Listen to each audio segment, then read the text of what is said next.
Do you have any crazies?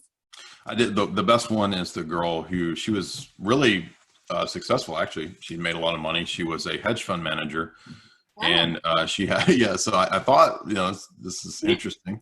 Yeah. I won't have to like pay for stuff, right? But the first day, at the end of the day, she said, so this was fun. I'd like to have another date. She said, but what you're going to need to do, and she was serious. This wasn't just a way to get rid of me. She said, you're going to need to send a notarized version of your health record from your doctor with his signature to my doctor, testing you for all known STDs. No way. On the That's first date? on the first date. Wow, that is really That was awful. funny. Yeah. And we actually had a second date. This Oh, was, you went for it. How did you do I that? didn't do the thing. I wasn't sure how serious she was. So I gave it another chance. We went out again. And the reason that I said no, never again, was she said that she had been in an accident a few years before, and she'd gone into a program where they literally did surgery to erase memories. And so she had had a section of her life erased, and she doesn't know what. And so I just decided that this is a little much. This chick's crazy. Yeah.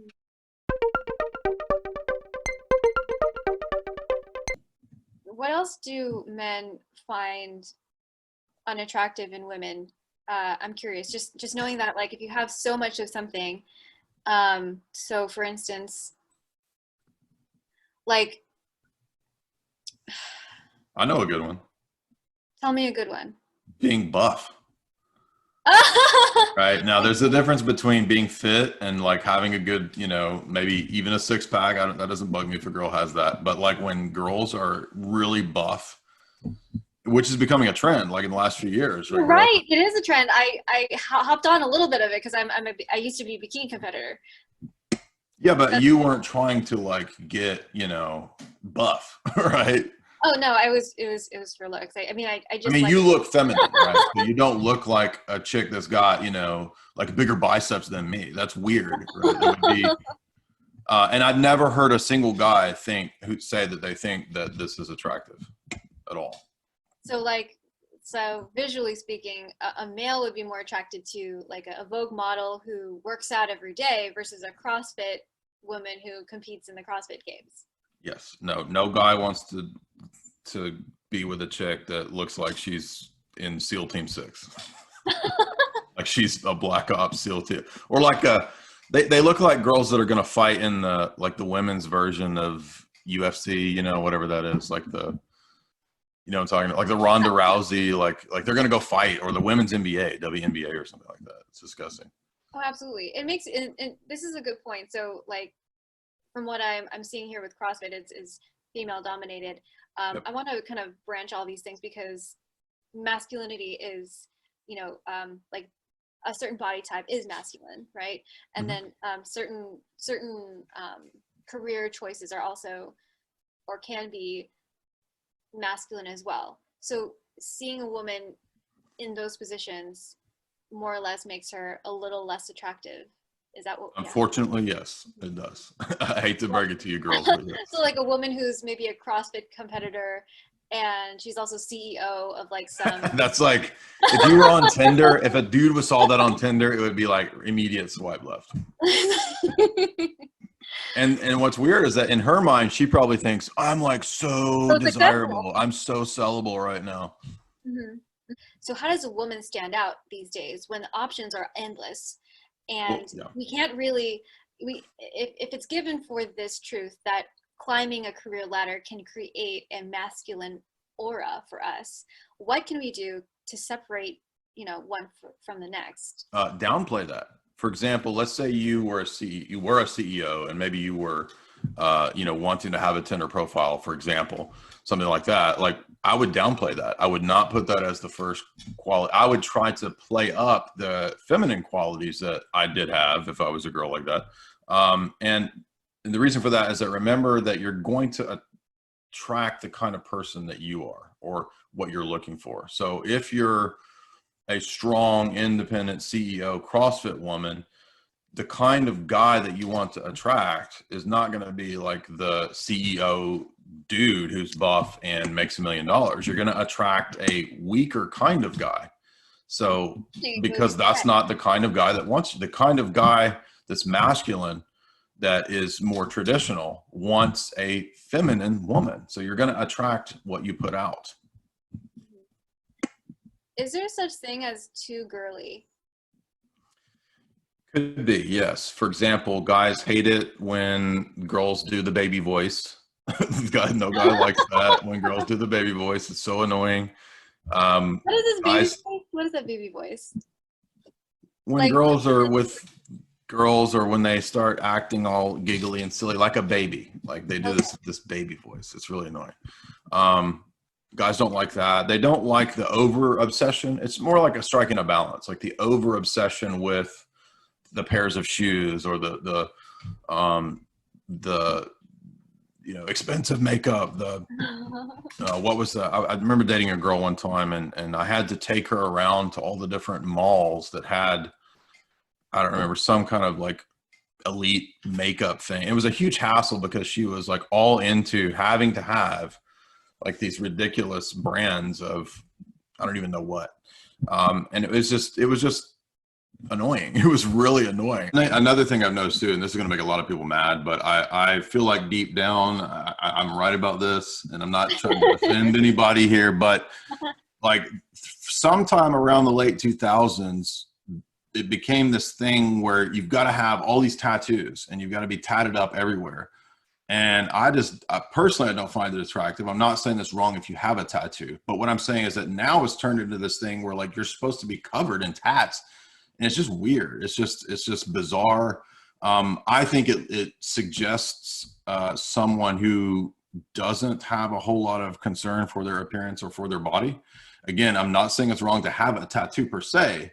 It can be done tastefully, but I'm saying that there was something that happened around the same time as everybody walking out of the bedroom to class in their underwear, basically, to where people are all tatted up. It's like basically everybody looks like a bunch of sleazy bikers now. A lot of guys complain about when they go out with a girl and they do eventually get intimate. Like a lot of girls who have been like grown up watching porn, they'll say like the nastiest stuff in bed because they think that that's like the way that you have a relationship, is to say this just really disgusting.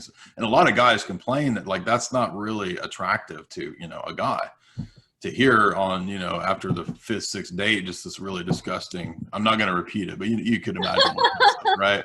If I were to think about like the issues that guys complain about in relationships, let me think back to when I was dating. A few years ago, I was using Tinder. I went on a bunch of Tinder dates. I went on not just Tinder dates, but also normal dates.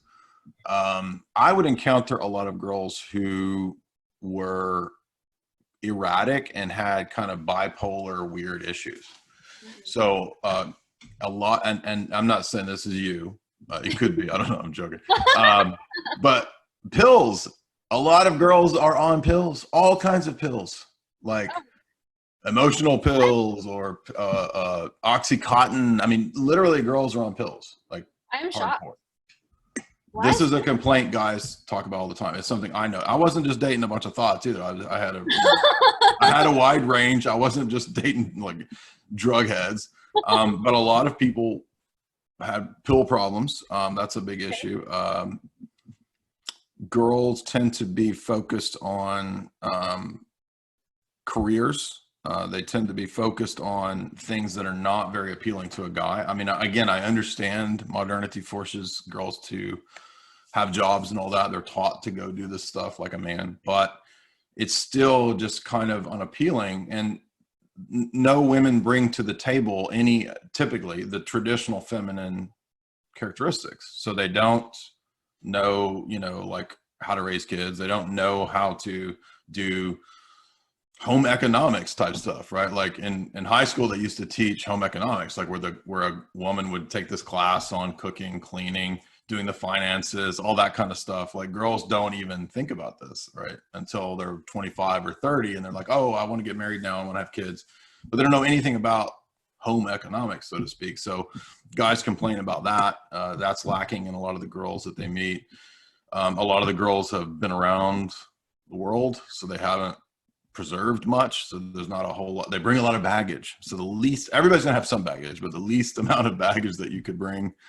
I'm just giving, common complaints that I remember. And this is good. It's stuff there's one complaint guys say. I heard from a guy. He didn't like when a girl constantly had to check up on him, or had just acting on insecurity, saying, "Oh, that's weird." Yeah, that's weird. And then she'd say, "Well, why wouldn't you want to have me out with the guys?" And then he'd say, "Well, because I'd like to have some time with my friends." What about you? What are some of the complaints that girls have? What do you have complaint wise for the guys that you've dated? I think a lot of women make this presumption that all men are players and all men want to hurt women's feelings, and therefore we need to protect ourselves and have a bench.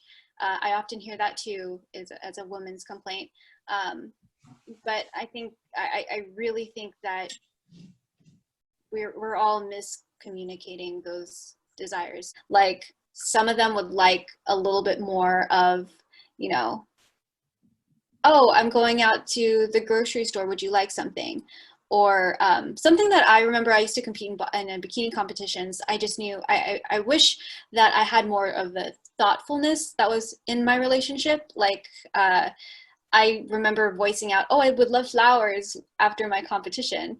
And it never happened every time I competed. So I ended up buying flowers, and I'd hand it to my boyfriend at the time and said, can you give this to me at my competition? But it was staged. It was a staged photo op. It was all staged. and I will buy your ticket. You're going to give this to me, and I will be happy. And I was happy. It was fine. But I guess that would be one of my smaller complaints. It was never really a deal breaker, because I just wanted the flowers, however it got there. But so do you think that men around you, do you think they lack confidence? Is that one of the big problems? I think some of them do. I think some of them aren't sure sometimes. What I find most lacking when I do go on a date and I'm having a conversation, there's just this level of, like, I find sometimes they backtrack. They'll say, oh, I didn't mean that, when they listen to an opinion of mine, or they don't seem to, like, they'll have something really awesome or important or funny to say, but it doesn't stick. They kind of back off and say, oh, I don't know. I'm not sure if she's going to like that.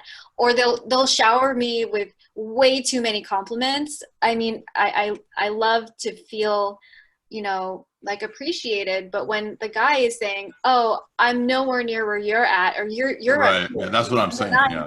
All the way down here, it makes me feel that he's not valuing himself. So if he doesn't value who he is, how can I value you? I would say in your situation, probably most guys are probably 8 out of 10 are probably too soy and too intimidated to ever ask a girl out. So, like, one thing that when I was in high school, what we would do as guys is, like, we would go out literally on the weekends looking for girls, and we would get in the habit of talking to girls and asking them out and this kind of stuff. And I meet guys now. I have for example, a Discord server with about 3,000 young dudes in there. Some of them, anywhere from 16 to 25. They don't do this. They're like, what? They think this is weird. So there's a whole generation of guys age 18, 25 who don't even think about going out and meeting girls. To me, it's a rite of passage. Like, you should have done this when you were in high school. How did you not do this? What were you doing? They were all playing video games, right? I mean, literally. So interesting. I didn't know that. Yeah. So what's happening is there's young guys in your age range, who haven't gone through this rite of passage. So one, they're probably all scared. They're probably intimidated. They feel like the weight of the world's against them. And I think when I talk to a lot of these guys, they feel like it's too much of a chore, like, to start a business, to get themselves fixed, to do all this kind of stuff. It's like this huge thing they're taking on, and they feel like, screw it, why not just play video games and not worry about it? Why? I'm going to check out, right? So you've got all these MGTOW losers who don't want to be in.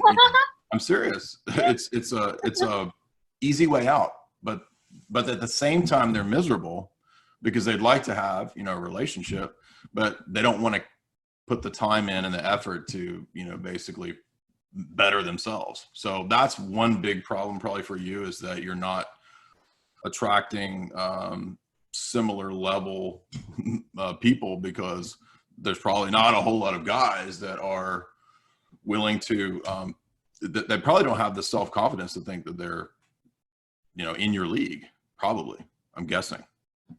Maybe might be the thing. So the guys that do ask you out, like, what kind of dudes are they?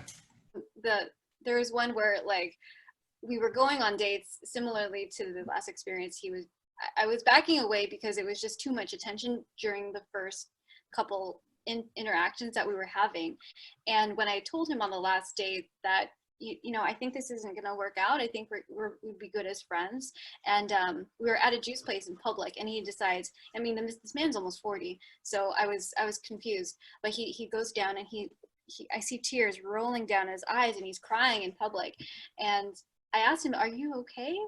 He was utterly disappointed that this wasn't going to work out, and he asked me to be friends. And then he asked me to be friends with benefits, and I said, "No, we're just going to be friends." And so he gets out of his chair and he runs for dear life. He's sprinting out of the whole store, and everyone's staring, and it just looked like I punched him in the face. And he sprinted out.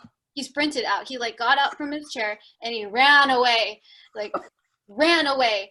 Or just decide that it's awesome to completely disagree with me, or say, I don't know where this comes from. I don't know. The conversation. Well, I think, yeah, every woman deep down wants a guy who is a leader. I mean, I just think that there are natural, you know, like dynamics that are just there in nature. You can't get around that. You can't reverse things and invert things.